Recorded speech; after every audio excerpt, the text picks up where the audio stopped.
Hello and welcome, AppRights peeps. Today we have Guillaume, creator of Mockoon. Welcome. Hello, Alex. Hello, everybody. Thanks Uh, for joining me on this kind of just OSS Fund update. We really wanted to link up with our maintainers and just kind of casually talk about what it takes to maintain something like this on a large scale. So really appreciate your time on this. yeah, I really appreciate. Thanks for inviting me. I'm really happy. Absolutely. So for those who haven't heard of Mockoon before, can you just kind of dive into like what it is and why you started creating it? Yeah. Mokun is first it's a desktop application and it's an API mocking tool. So if you don't know what API mocking is, it's basically an imitation of an API.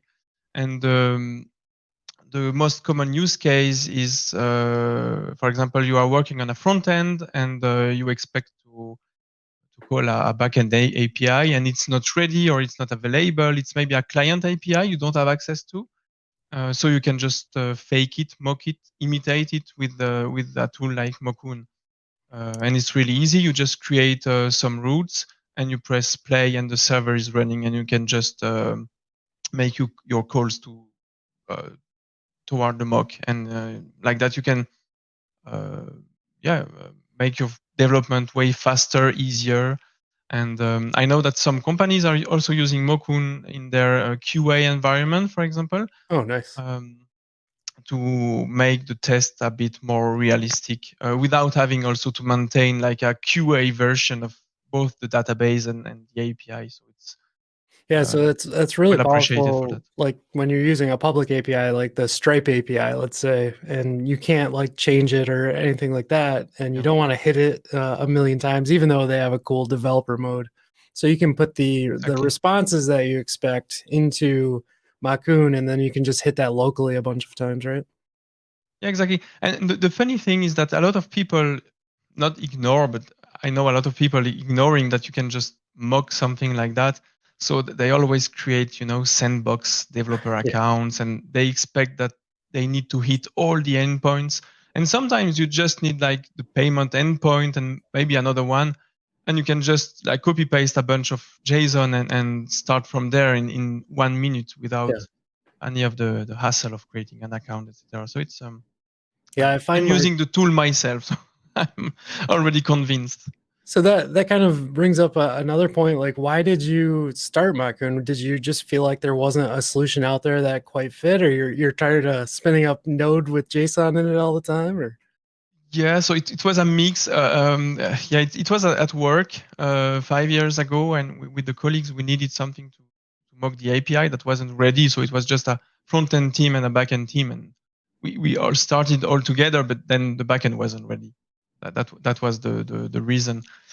And I looked into some tools that were already existing, like Postman, which has yep, a mocking option, but it was cloud and it was in the banking industry because I'm also living in Luxembourg, living and working in Luxembourg. So it's mainly bank and finance. So it's highly regulated and we couldn't use any cloud oh, service. interesting. And then I'm a developer, so I really wanted a side project for the good part and the bad part. But yeah, so I started working on that during my free time, and I bring that to work or at work. Sorry. Yeah, 1 month later, a lot of times, like when you're working on something at work like that, you usually don't make it open source because they want to control a lot of the code or whatever. yeah. But it Um, wasn't at work. It was okay. during my free time. That's um, a very important distinction. yeah. Yeah. So what made you kind of make the decision, like, I want to make this open source and allow others to contribute? At first, it wasn't open source, so I opened a GitHub repository just for the issues, and I didn't publish the code. And I thought at that time that maybe I could, I don't know, sell the application maybe for a one-time fee or something like that. Uh, but of course, this is at the beginning. It's a bet because the volume is not there. Nobody's using the app, Right. so if you want to sell it, I mean, a very strange bet to make. And very quickly, I posted that on like Hacker News, Reddit, and the feedback was really positive. And I didn't expect anything really. I didn't expect even one upvote. So I was really happy about that. And one person asked, "Is this open source? Is there the source code available somewhere?" And I was like, "Yeah, source code available." And I was like, "No." And I was asking myself why, because then I realized that I'm using so many libraries, tools, applications that are open source, and I really believe in that. I think it's a fantastic revolution. I mean, it's not part of our industry. It's like our industry. So for me, it's very important. I was like, yeah, why not? Of course. And I just published the code the next day, and it really helped also with the adoption, and yeah, people were really happy about that. That's cool. So as you moved kind of into more of a maintainer in that role, what were some of the problems that you started to kind of realize maintenance on a project of that scale? Yeah. Was it a time constraint or anything like that? Yeah. Both technical problems and personal issues. Technically, uh, because open source is always, like this dream thing with some very popular people working on very popular project. And Mokun is not popular, but still small. It's not like curl or Right. other things like that. It's a bit different. Still, it's a lot of work, and there is like an iceberg, the visible part and the invisible part. And the visible part is like, oh, there are like that many issues opened, and there is only like one issue that is closed maybe every week. What is these people doing? And the truth is that the hidden part is huge. Just updating the dependencies and Mhm. uh, fixing the CI for building the binaries, and I don't know. It's huge. I mean, it's not a huge project, but there are so many things. And then also, writing the articles, tutorials, maintaining the documentation. It's a lot of work. Yeah, absolutely. Yeah. And Uh, then the biggest challenge was personal. yeah, Uh, was finding the personal, time. yeah, because it was taking all my time. Yeah, I really wanted a side project, but at one point it was taking too much of my time.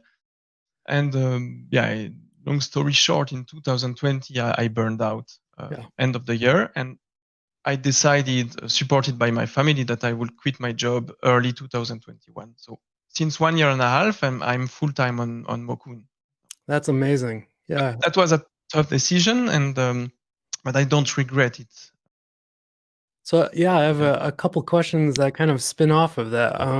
With like Appright and our OSS fund, kind of helping you out. How does that help the project? Does that allow you to be on it full time, or like what other additional things does that do for you? Of course, it's a very positive. For me, it's very positive for me and the project. Um, I mean, the thing is that since 1 year and a half, I quit my job, so I have no revenue. I mean, it's basic math. And I decided that because I think that there is some possibility to monetize the project later, to keep it open source, but maybe add some paid features or something like that. So I really believe that the project can go further, but in the meantime, I have to pay the bills. So I'm freelancing on the side. And Gotcha. then it's Okay. a question of how much time is remaining for Mokun. It's full time minus the freelancing. So every help I can get through sponsoring is more than welcome, because it helps me continue working on the project full time. And also, uh, I'm not wasting time when freelancing, of course. But Yeah, it's like I would prefer spend this time on the project, definitely. So it's helping a lot, and that's awesome. I hope it's also starting, or maybe I don't know, increasing this movement of companies sponsoring open source.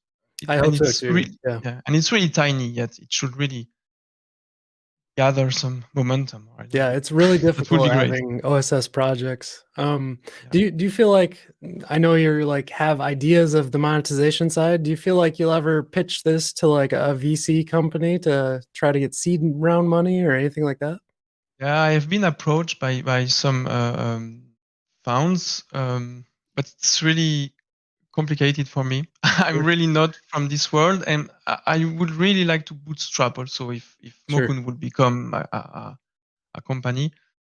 And it's always a lot of questions about the unique value proposal and the traction and the growth, etc. And there is a growth. Like in 1 year, the monthly active users doubled. So it's something, but I think they are really looking for something that is on a different scale.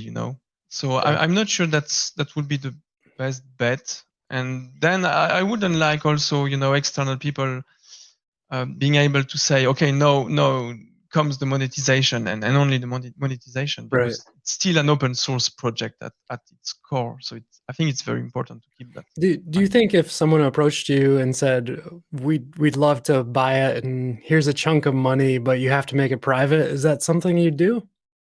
Private, yeah, but that's a tough question because, Yeah. of course, if it's a life-changing amount, Yeah. I mean, yeah, you can always Really, say really no, put but you on the spot, right? yeah, and my family would probably blame me for not taking the money. But still, probably that will never happen Yeah. first. Yeah. So No, that it's really, always a tough question too, yeah. like when you have to cross that path. But I must say that if a nice company like open source at its core, like Upbright or a company like that would acquire a tool like mine and then say, okay, let's keep it open source and let's, for example, hire you to work on it full time, Yeah. I would probably jump on this proposition, and I would be more than happy because it will secure, um, my financial situation and also the project. So it could be a win-win.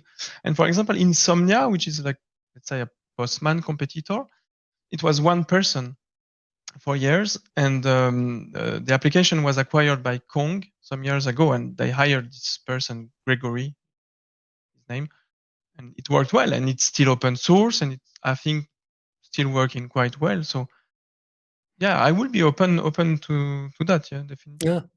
Yeah, that's really cool. So for people that, since it is still open source, for people Yeah. that want to get involved and start contributing to the project, what's the easiest way?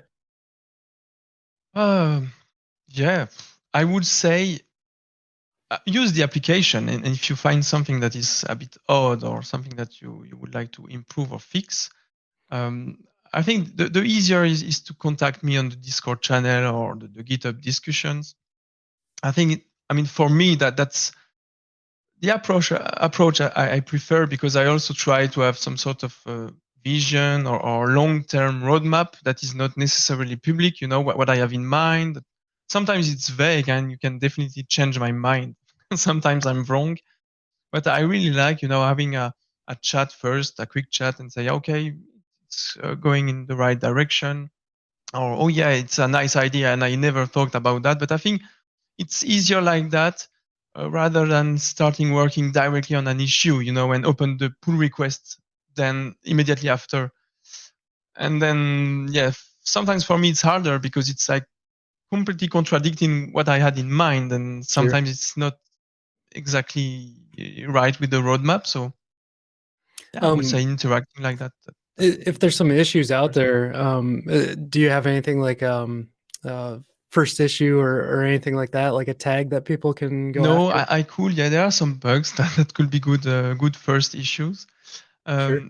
Sadly, I mean, if I can say sadly, a lot of issues are quite big. Like the Yeah. iceberg. It seems Yeah. easy, but when I start working or thinking about it, it's like impacting a lot of the other features. Or there is an impact a bit everywhere, or a lot of things to think about. So Yeah. that's why also communicating, at least with me, a little bit is good, because you can get a maybe the bigger picture or something. Yeah. We should probably mention too, it's all TypeScript, HTML, JavaScript, correct?